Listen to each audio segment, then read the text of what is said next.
good morning, good afternoon, good evening, good whatever, wherever you are in the world. And it is my pleasure, my privilege to be able to share with you for a while, um, to share some experience on what we do to use this particular case, forensic genetics, to fight human trafficking, and very specifically children trafficking. This is the program called DNA Pro Kids. This is a picture that took my wife last week. So this is a monument, and this is where I am in southern Spain. And this is a map that I want to show you because this is important. Spain, as you know, or most of you, or all of you know, is in the southern part of Europe, really close to Africa. And this poses a number of issues related to human trafficking, as I will show you later. So this is part of what we do. The topic to cover is the using genetics to fight child trafficking. And this is really important because I will try to talk about the problem. What is the problem right now with children trafficking? What is the future, the near future, immediate future, what's going on right now? And what is the role of forensic sciences, forensic science in general, and what can we do specifically in the genetic field to help and support, to prosecute, and also very important, to prevent human trafficking, and again, specifically children trafficking. Pro Kids stands for DNA Pro Kids stands for children, but at the same time, it's kids identification with DNA systems. And this is the way we play with the words using this problem. Let me show you what is the real situation in many countries, in many places all over the world. There are orphanages, there are shelters, there are places that they have children under their care. They are protecting children, they are educating them, they are feeding them, but not all of these children are identified. In some cases, it's a small percentage, but a small percentage in a really in a very high number of cases all over the world basically means that there are hundreds of thousands of children which are not identified. Why are children without proper identification in orphanages or in shelters or under the protection of the authorities? Well, there are many reasons for that, but in most of the cases, there are children that have been kidnapped or stolen to their families for criminal purposes, for human trafficking. I mean, to be sold for begging, for to work, to be sold for instance, for sexual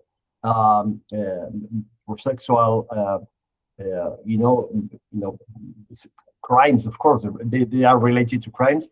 There are a number of children who are stolen to be sold in illegal adoptions. Then the police find these children either abandoned or as victims of crime, and they don't know who the families are. Why don't they know who their families are? Because some of these children, they are very, very young. You can have newborns, you can have children who are toddlers, children who cannot speak, or children that can speak, but they don't remember who they are because they were stolen or they were missing months or years ago, and then they don't remember. So this is a real situation in many countries, in many places. Of course, the children are educated and are, and they keep there. But on the other side, we have relatives looking for missing children. So you have a percentage of missing children that we take care of them. Of course, and the authorities in the different countries take care of them. But at the same time, they have relatives, the parents, the father, the mother, the grandparents, looking for their loved children that were missing or were literally stolen from their houses. So that's the real situation, what's happening right now as of today in many places. And we have to find a solution for that. And the solution is the use of DNA. The only solution, the only answer to try to solve the problem is trying to use the DNA to identify these children. So this is all about what's DNA Pro Kids. We are helping already since 2006. We are helping different countries all over the world, in Latin America, in Asia, a few of them in Africa, to try to set up and create databases with, of course, two files. One with the DNA of the question database, with the DNA of the children who are not properly identified, and the other one, which is the reference database, with the DNA from relatives of missing children, with the father, the mother, the grandfather, the grandparents, brothers, sisters, etc. Depends on the situations. Of course, all of this has to be done according to the laws of the different countries. Okay, there are even countries who don't permit the creations of DNA databases for these purposes. So there's nothing to do. But most of them allow, because there are laws for that, the creation of DNA databases for children. So in the case of children, the consent is given by the tutors of the children, by the people in charge of protecting the child and looking for the rights of the child. And in the case of the parents, of the relatives of missing children, there is an informed consent that can be signed by themselves because they are adults and they have that particular possibility. So we have to do that because just a few data on that. These are data from 2008, but still they are pretty similar. Or right now, it's even worse.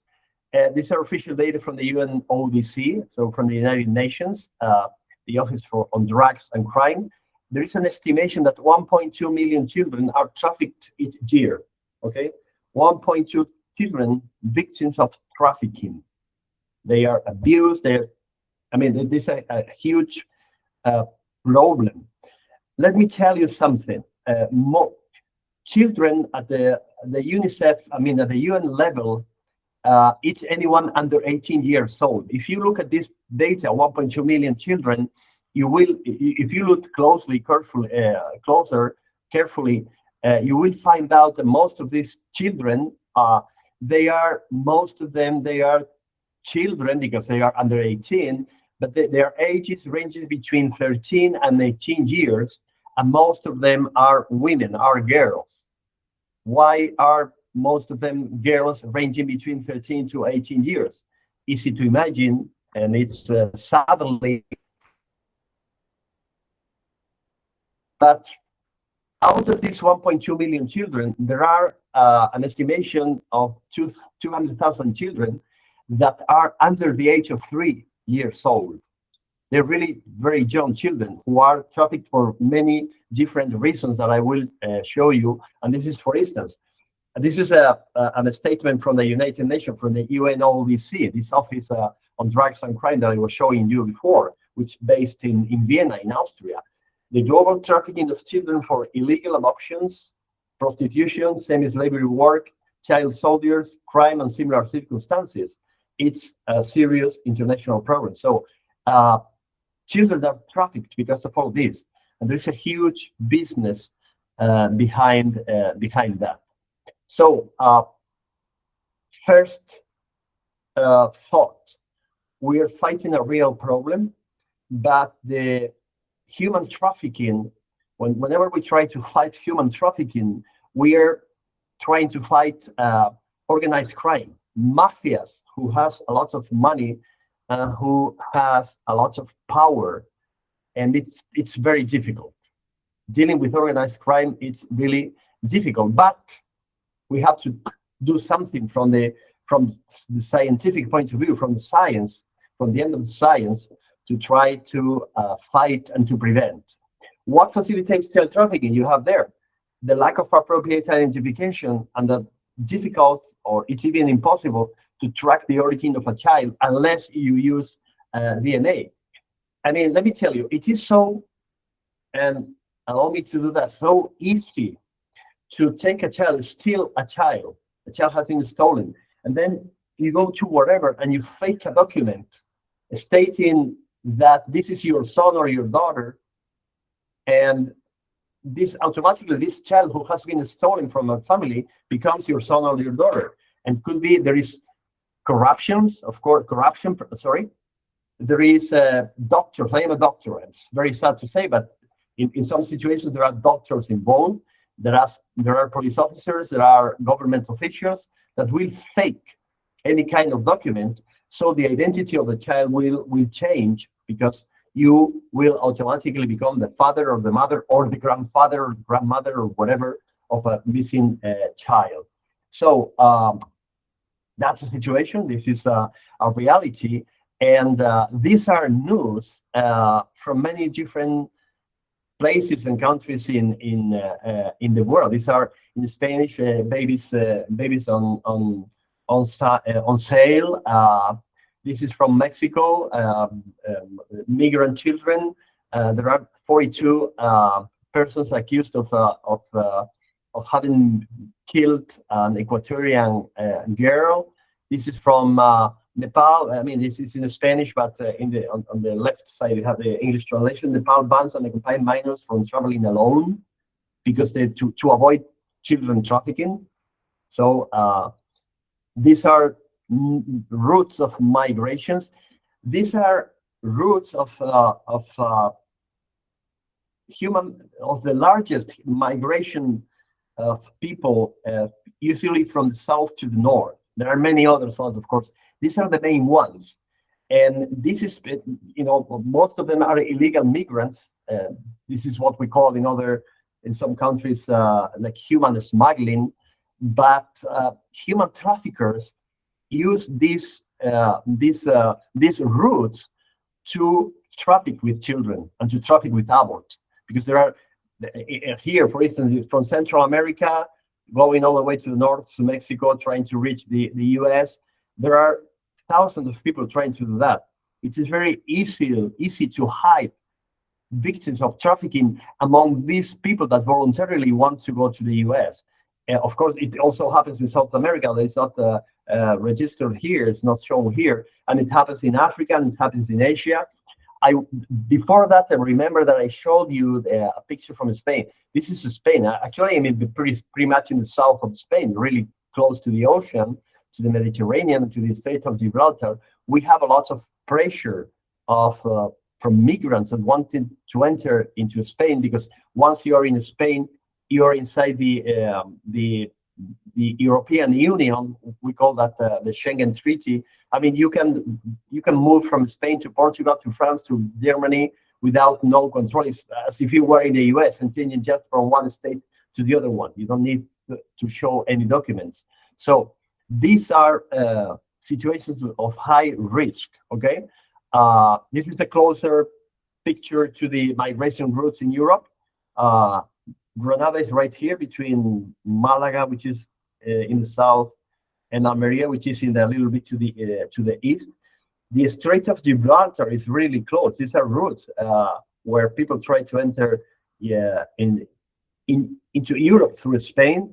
Another really dangerous area is this one here, close to Tunis and Libya, because this is a small island which is part of Italy. It's called Lampedusa. This is a very small island right here. But if you are here, if you reach from the coast, Lampedusa, you're in Italian territory. So you're in the European Union, and then you can move inside the European Union. There are a lot of people trying to enter, of course, through the continent, not using the ocean, but through Istanbul and through Turkey, which is the country, as you know, here. So this is Europe. I mean, the problem. Just a closer picture, Granada, where I am, and really look at the map here, where I'm trying to point here. There are only 5 miles between the northern part of Morocco and the southern part of Spain through the Strait of Gibraltar. And these are 2 Spanish cities, Ceuta and Melilla. And the distance here is no more than 30 miles. I mean, a lot of people try to enter.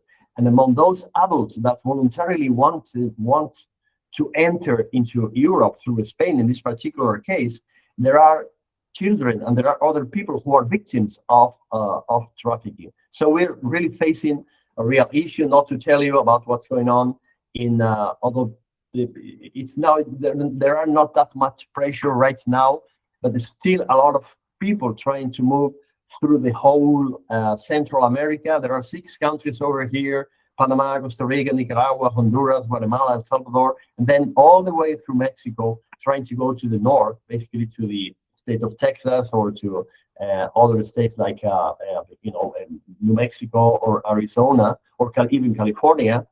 And a lot of people trying to, and there are very dangerous areas where basically children are under a lot of pressure and problems. This is a pictures taken. This is I got this from the web. It's not my picture, but these are people on top of a train that goes all the way from southern Mexico. This is Guatemala. This is Mexico. This train goes all the way from the south to the north. And what they do is they jump in the top of the train, okay, on the roof, on the top of the train, and they try to stay there as much as they can. They can move for hundreds or thousands of miles, and then they are closer to the U.S., which is usually for 97% of the people, the U.S. is the target, is where they want to arrive. So we have to think about children as victims. These are pictures that are taken in the southern part of Spain of children who arrive in very small boats trying to cross Gibraltar and all these areas, and they comes with a woman or women that could be the mother or could not be the mother, because sometimes children are taken, are stolen, and they are given to a woman that she pretends that she's the mother, but she's forced to claim that she's the mother, because otherwise the human traffickers would kill her. So the child is stolen somewhere, is given to this woman and say, you say that you are the mother of the child. And of course, if the child has been with you for the last 3 months, the child is going to be close to you as if you were the mother, because you are the one that are protecting him or her. So big problems in many situations. So what to do, among many other things, of course, because this is a problem which cannot be solved with science, but with laws and with, well, but now we know that there is a lack of proprietary identification, facilitating that, and we know that sometimes it's difficult, if not impossible, to track their origin, the origin of the children. Victims, why? Well, basically, very young means newborns or babies. Most of them are trafficked for illegal adoptions. The market of the illegal adoption, it's really relevant, and it's a lot of money around that. People that really want to have a boy or a girl of a very particular age or a very particular geographical origin, and they would pay whatever to be able to get to have this child with them. So this is the main issue with very young children.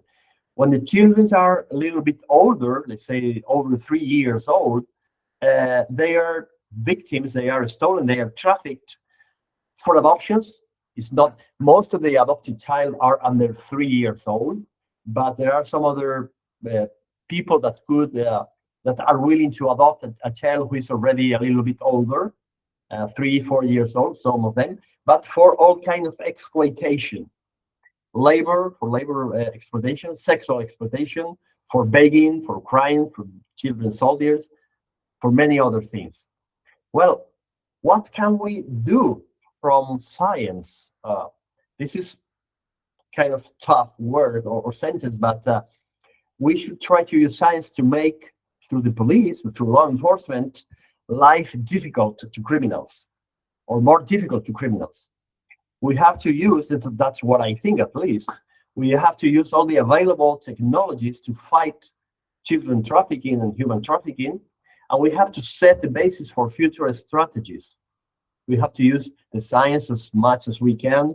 Now, of course, everything is hanging around artificial intelligence. Well, we have to add artificial intelligence to try to know more about how criminals work and to try to solve cases, and very important, to prevent.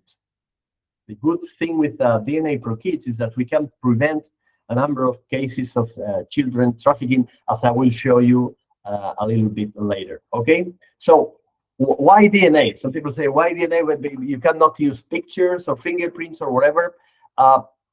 Usually no, because most of these children, when they are born in developing countries, you don't have a database where you could have, not even in Spain, not even in the US or in many other countries, when a baby, a newborn, you don't have fingerprints, or you don't have any other thing. And the DNA, it's a useful tool because you can compare with a number of relatives that will tie you to the child. Okay, you can use a mother, you can use a father, you can use a grandfather, you can use a brother, a sister. So if you want to use other technologies, you're restricted. You're limited to the information that you have from the child before the child was stolen or was lost. So that's the main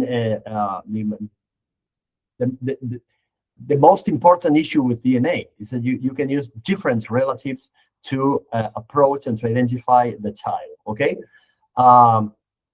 we at the University of Granada, we've been always very focused, and Bastian mentioned that before, and in using the DNA technology, genetic identification, to solve cases that are really affecting that are a problem for the society all over the world. And back in the year 2000, we created the first missing person identification program that was created in Spain, just to identify missing persons. This particular case was to try to identify the remains of people that in a set of bones were found, and nobody know who this person was. He was buried, or she was buried, in a particular place, but nobody knew who she was, or who he or she was. So what we did is to create a program that we could exhumate the remains of unidentified persons and compare to relatives of missing persons, then try to identify and return to their families. We have right now more than 2,000 people identified in Spain, and later on after that we've been related to many other things. This is probably the last paper that we published back in 2020 about genetic identification in human beings, missing persons, missing children, and also organ trafficking, where DNA could play a role to identify the origin of organ. So now you know that there is a problem, a huge problem, that of course varies. It is different between different countries. Of course, there are countries with this problem is really very, very important. In other countries, it's just very important. In other countries, it's just important, but there are many countries that are affected by children trafficking. Now you know that what our idea and our proposal from DNA Pro Kids is to help these particular countries who are interested, to help them, to support them, to give them all they could need as much as we can. Of course, we have, budget limitations, but we try to educate them to create a database with the DNA of children who are not properly identified, that they are in places where they can be protected. And on the other side, DNA from relatives of missing children. We usually try to find the mother. It could be the mother, could be the father, assuming that he's going to be the biological father, could be the grandparents, could be brothers or sisters, or, I mean, it's not only a matter of there are many relatives that could be used as long as they are biologically related to the missing child. And we help countries, as you can read down there, to develop its own independent database. So what we do is support them to create the DNA for Kids Guatemala or DNA for Kids in Thailand. And this is the database of the Royal Thai Police, for instance. It's not our database. We help them, we support them, but they create their database and they run their database under their legislation, under their laws, and under their possibilities. So this is what you find. Again, it's very important to know that each country, all the data and the database is independent. Why do I say that? Because sometimes some countries send us samples, I mean, oral swabs or blood stains or whatever from missing children or from relatives for DNA analysis. We do that here. We don't have any further data from those samples that they come with like a barcode or numbers and letters, and then we do the analysis here at my laboratory at the University of Granada, and we send them back their results. Then they create their database in every country who is working on that. Okay, so now we know about that. What we try to do for those countries is basically these three things that you have here. This would be the ideal that we are looking for, and we are pushing, and we are working on that. First, to ensure mother-child identification. Not only mother-child, could be, of course, father-child, could be grandmother-child, could be, but in any case, relative child identification to reunite children with their families. This is the purpose, and to avoid illegal adoptions. One way in which illegal adoptions work is that a child is stolen in a particular, usually small village. A child or 20 children, but let's say one child is stolen. Let's say a 3-month-old girl stolen, and then this girl is given to a young woman, that they pay the mother to pretend that she's the biological mother, or she's criminally pushed to assume that she's the biological mother. Then the biological mother goes and sells the child or gives the child for adoption, and there's a huge business around that. So what we are doing in many places, and we are proposing that, we are helping them to do that, is the following. In cases where there is a doubt about the mother, I mean, in cases where the authorities, the people working on the adoption process, when they have the suspect that the mother giving the child for adoption is not the biological mother, just do a DNA analysis and find out if she's the biological mother or not. We have found many cases, or hundreds of cases, where the mother claiming that she was the biological mother and claiming that she wanted to give this particular child for adoption because she already had 3 other children and had no money, and they were very poor, etc. She wasn't the biological mother. She was either doing that either for money or under pressure, because they were pushing her to do that. So if you do DNA analysis systematically in every single case, you will stop the process, because the message that you send to the criminal networks doing that is that, no, don't go ahead, don't keep doing that, because the authorities are going to find out immediately that she's not the biological mother, and therefore she cannot give the child for adoption. The second step where we're working right now is to facilitate the international cooperation.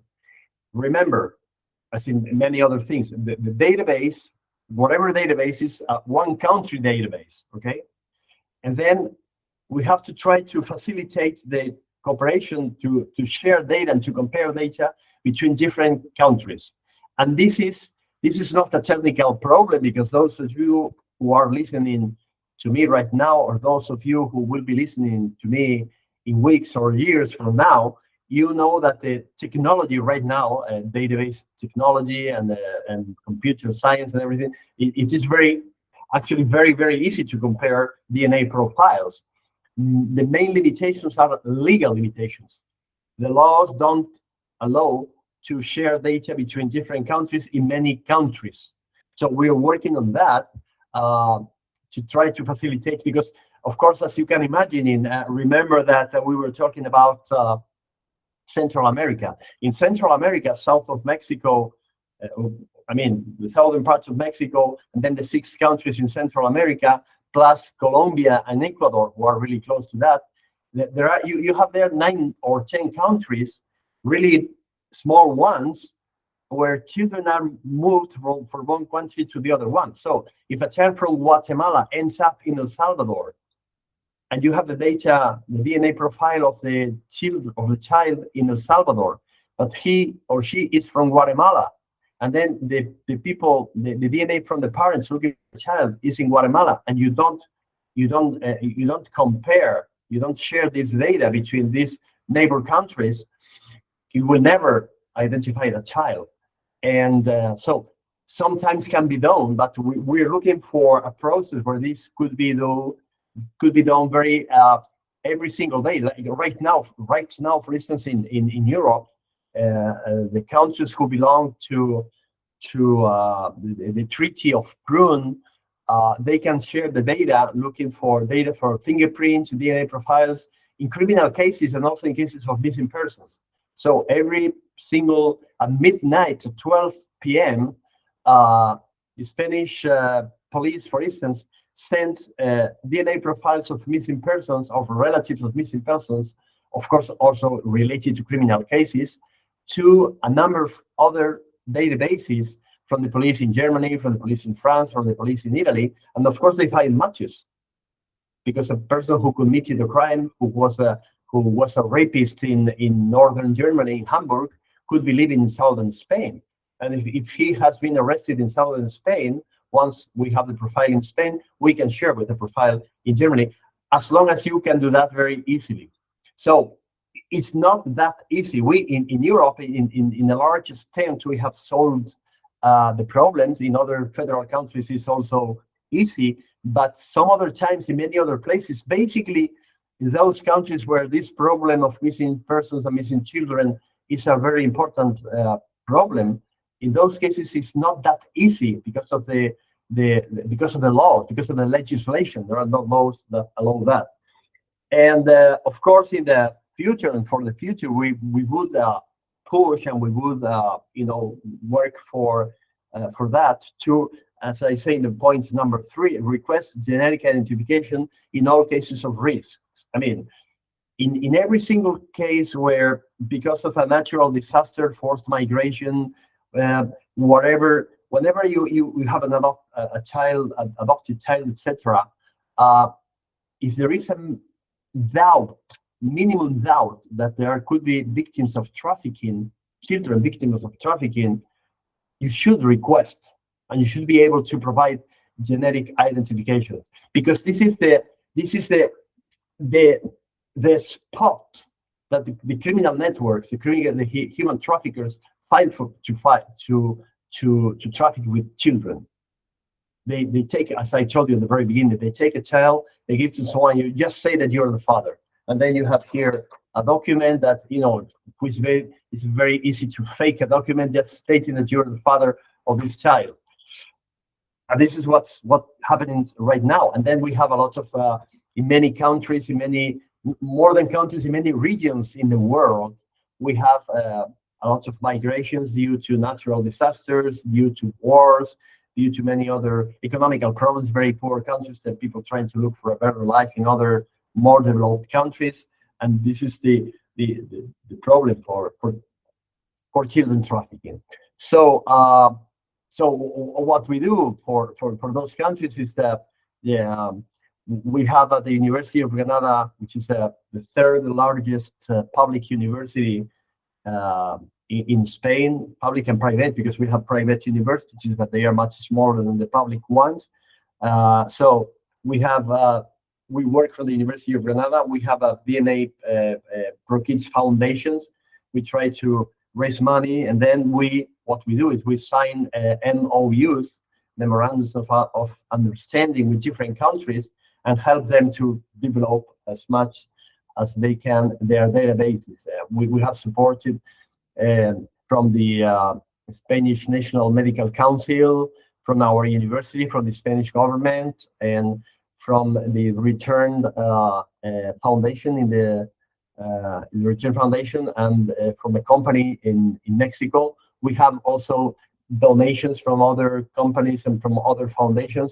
We try to raise money, and we try to look for money from the Spanish government, from the European Union, to be able to support those countries to create that, okay?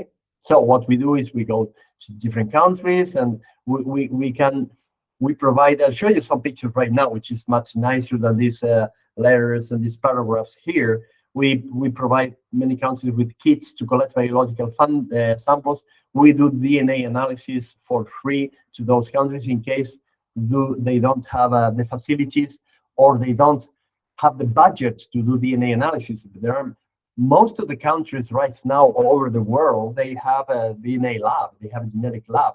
But sometimes the problem is that they don't have budget for missing persons, because the limited budget that they have is to solve criminal cases, for instance, because that's a policy. So they say, yeah, we know that we could use DNA to identify children or to identify missing persons, but we don't have budget for that. We don't have the money. So we can do the DNA analysis for them.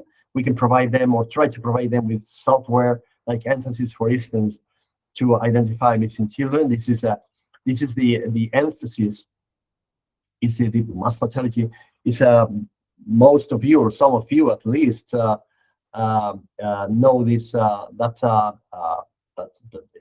commercial, very good database. This is the one that they use in Guatemala in this particular case, and was provided to be used for pro kids and for other purposes. But the Emphasis, there are some other programs. This is the one that we are using for, and we are providing to a number of countries. But there are some other programs. Of course, the CODIS, which is those countries who have CODIS, they can use a file for missing children. And there are also the Bonaparte, and there are many other, not many other, but some other softwares. It's okay. Most of they are compatible. They can be used. Of course, internally they can be used without problems. And most of them are compatible in such a way that you can compare data who are in Emphasis to data that are stored in CODIS, for instance, in other countries. That's important. And I better want to show you a number of pictures, because I don't want to talk for too long. But this is very important. It is in Spanish. I don't know who is right now listening to me and who will be looking at this in the future, but I will say in English because we are speaking in English. This is a law, a decreto, it's a kind of law in Guatemala, okay, in Central America. This is called the Alba Kenneth Law from the year 2010, okay? And so it's the year, the law number 28, 2010. In the article or paragraph or point 13, as you have here, okay, they talk about the creation of a DNA bank or database, we will say database, of missing children or stolen children, and the relatives of looking for the missing children. This is basically the translation. So this is the first, and so far as far as I know, the only law in the world, let's say this way, that specifically orders, in this particular case, to the government in Guatemala to create and maintain a database with the DNA of missing children who are not identified, and to give the chance to relatives of missing children to donate the DNA to establish and try to find the match and send the children back to their families. Guatemala is a country which really a beautiful example of how DNA can be used to solve cases, but also to prevent. Again, it's very important to in forensics, in criminal, in our arena, in criminal field, to be able to prevent crimes.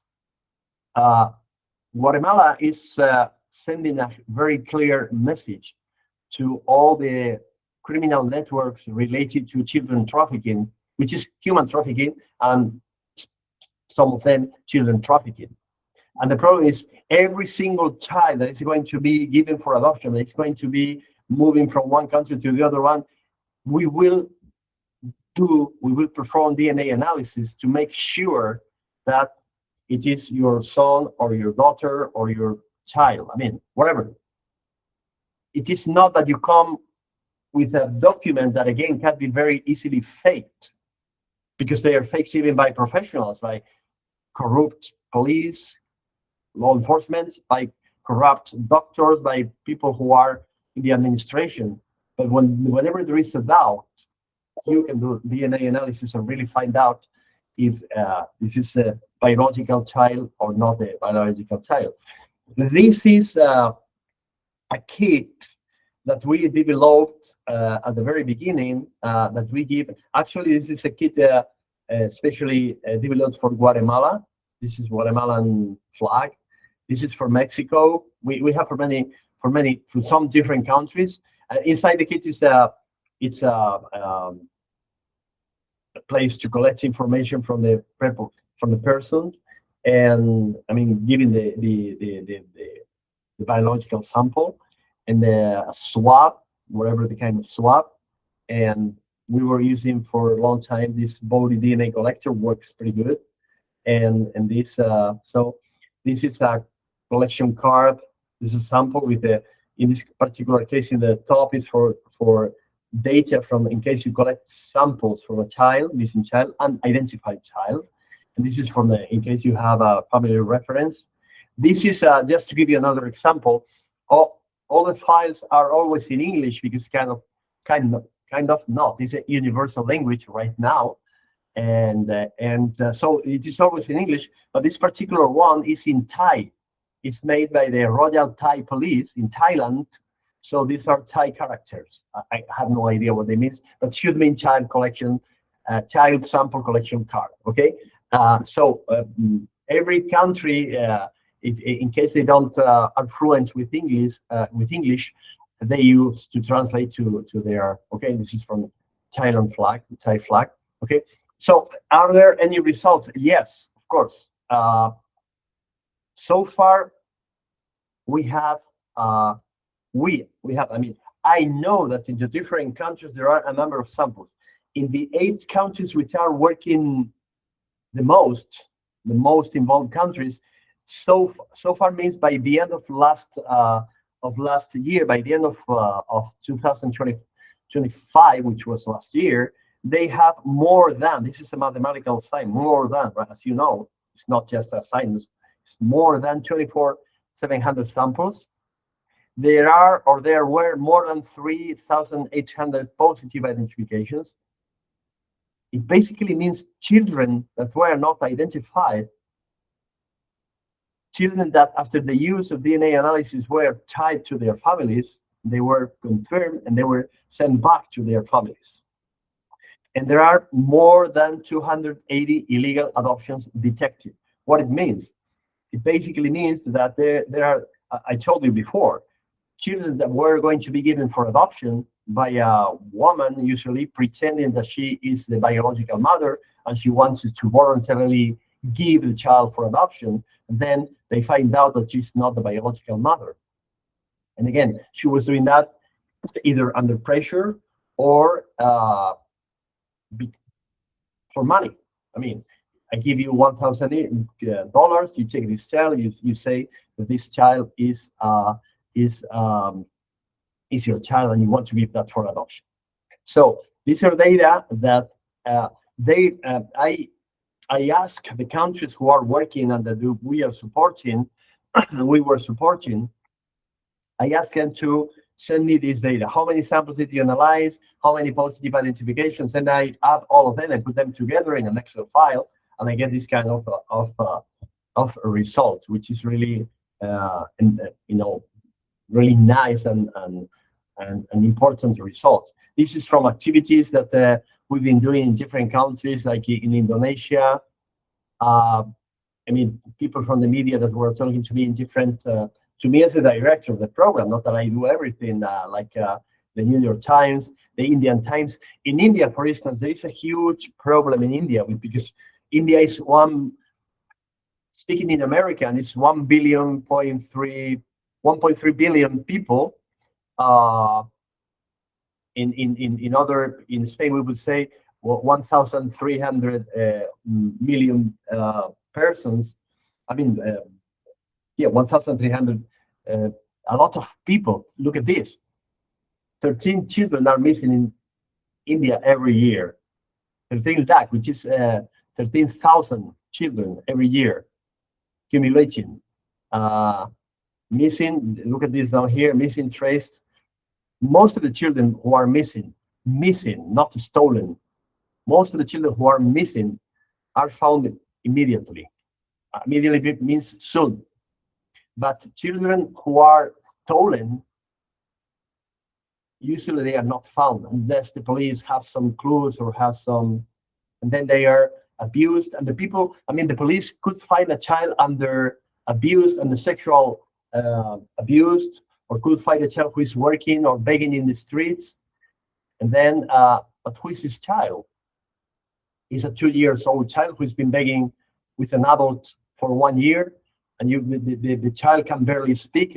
He doesn't, or she doesn't remember who he is. I mean, who their relatives are. It's very difficult. So, but in India, for instance, there are a lot of legal restrictions to use DNA for databases, and there are very few things that can be done so far in India. Same happens in Nepal. I've been to India and to Nepal a number of times, trying to help them and support them, and but there, I mean, technically can be done, scientifically can be done. We're doing that every day. Most of you probably know all of that and do that, this kind of analysis. But if you cannot use that, because legally it's not allowed to create a database, so that's a problem. For instance, again, although they are trying to change, but it's still a problem. This is activities in other places in Central America. These are countries who have been or are involved in working in DNA pro kids. We are now working hard in Kenya and in Ethiopia. There are all this area. This is huge. This is the nightmare related to human trafficking in general, and particularly to children trafficking. But it is very difficult to work there because of the legislation and also we have a problem, which is a budget limitation.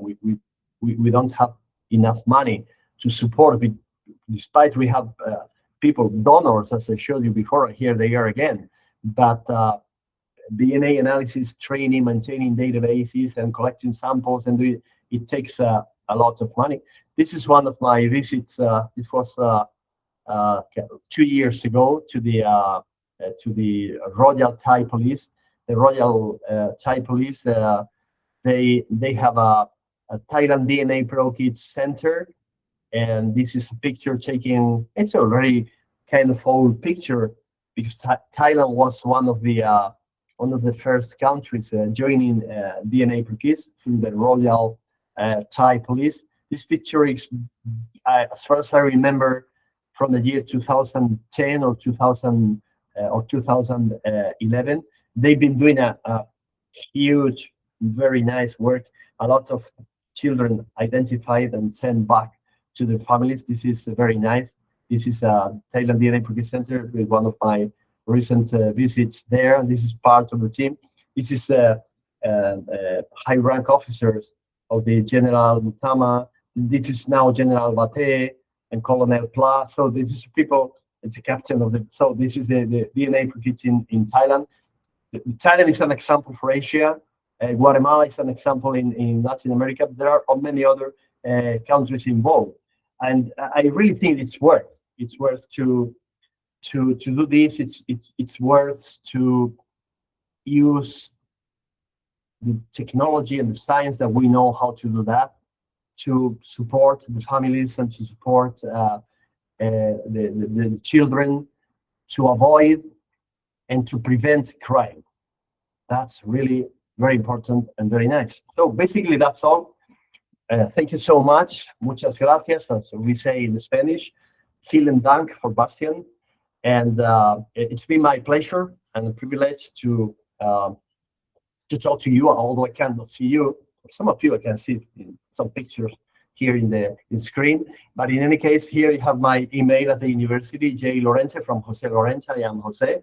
So if you want to contact me, I will be more than happy. I will be more than happy to be able to be back to you. And hopefully we can work along in any of these projects or in any other one, always related to human needs to solve problems, that we have the tools. It drives me crazy. It really becomes very upset when I go to countries where their laws, their legislation do not allow to create a database, and you talk to parents and mothers and relatives of missing children, and they say, if we could have this, at least I would have the hope that sometime I could find my child.